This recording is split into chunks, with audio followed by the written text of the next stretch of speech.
গেল বছর কৃত্রিম বুদ্ধিমত্তায় বিনিয়োগ বাড়ায় টোকিও স্টক এক্সচেঞ্জের ঊর্ধ্বমুখী প্রবণতা দেখা দেয়। বিদায়ী বছরের ৪ নভেম্বর সানে তাকাইচি প্রধানমন্ত্রী নির্বাচিত হওয়ার দিনে নিক্কেই সূচক ৫২,৬৩৬ পয়েন্ট ইন্টারডে সর্বোচ্চ রেকর্ড করে।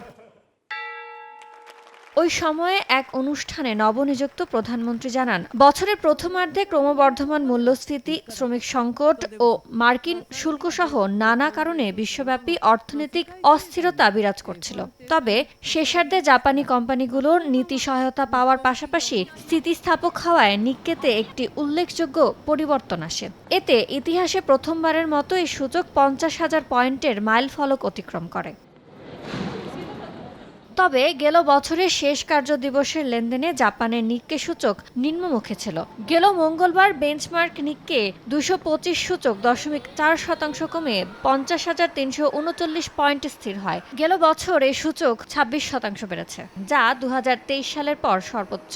আর অপর সূচক টপিক্সের পতন হয় ০.৫%, এটি বেড়েছে ২২%। ইয়ানুর শিফাত, সময় সংবাদ।